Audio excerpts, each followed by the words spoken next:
देश बदल जाता है, मंच बदल जाता है, सामने वाले रिपोर्टर्स तक बदल जाते हैं, लेकिन नहीं बदलता है भारत के विदेश मंत्री जयशंकर सर का बोल्ड अंदाज। जयशंकर सर न सिर्फ चाइना बल्कि वेस्टर्न देशों में जाकर उन्हीं की पॉलिसीज को बैश करने के लिए जाने जाते हैं, और उनका यही अंदाज है जिसने भारत की फॉरेन पॉलिसी को अटैकिंग और एग्रेसिव बना दिया है, जिसकी भारत को सख्त जरूरत थी।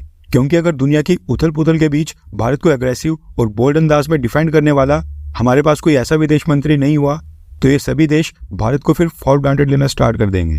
इस बार जयशंकर सर 2 दिन की ऑफिशियल विजिट के ऊपर जर्मनी पहुंचे थे।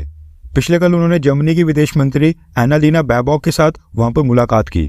दोनों देशों के फॉरेन मिनिस्टर्स ने पहले बायलैटरल मीटिंग की और मीटिंग के बाद दोनों मिनिस्टर्स मीडिया को जॉइंट स्टेटमेंट देने के लिए आए थे। इसी दौरान जयशंकर सर ने एक बार फिर यूरोप के जर्नलिस्ट और मीडिया पर्सन्स को बोल्ड अंदाज में जवाब दिए, भारत की ताकत बताई, और साइड पर एनालिना बैरबॉक जयशंकर सर के अंदाज को देखती रह गई। अब क्योंकि यहाँ पर भारत था, इसलिए हमारे दोस्त रशिया के ऊपर सवाल उठना तो लाजमी था।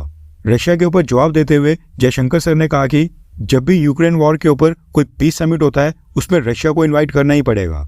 रशिया को इनवाइट करना जरूरी हो जाता है, वरना वो चर्चा कभी भी आगे नहीं बढ़ती है। इसके बाद जयशंकर सर से पूछा गया कि बांग्लादेश की इंटरिम गवर्नमेंट कह रही है कि वो शेख हसीना को एक्स्ट्राडाइट करके भारत से बांग्लादेश वापस लाने की मांग करेंगे। इसके जवाब में जयशंकर सर ने कहा कि भारत को पता है कि बांग्लादेश में सरकार बदल गई है और भारत हमेशा उसी सरकार के साथ डील करता है जो उस समय और उस दिन सत्ता में होती है।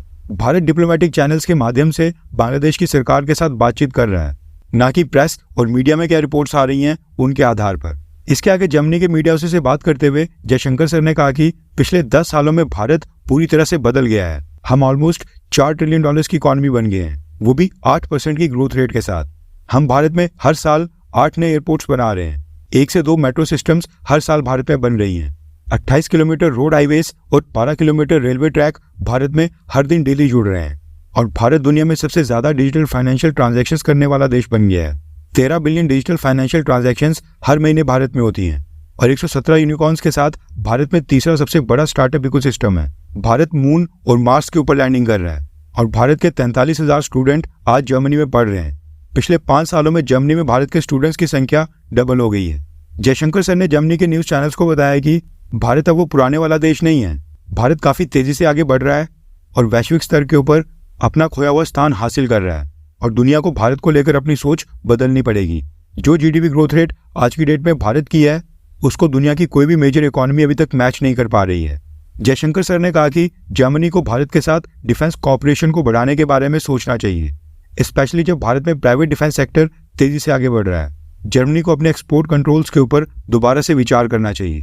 इसके अलावा न्यूज निकल कर आ रही है कि यूएन जनरल असेंबली में इस बार प्रधानमंत्री मोदी नहीं बोलेंगे, और इस बार मोदी जी की स्पीच नहीं होगी।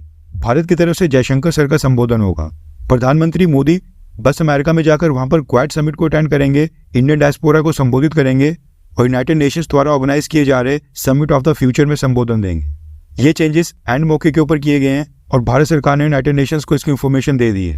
यूनाइटेड नेशन जनरल असेंबली में सबसे पहले सभी देशों के प्रेसिडेंट और प्राइम मिनिस्टर स्पीच देते हैं, उसके बाद फॉरेन मिनिस्टर्स का नंबर आता है। इसलिए प्रधानमंत्री मोदी जी पहले 26 सितंबर को संबोधन देने वाले थे।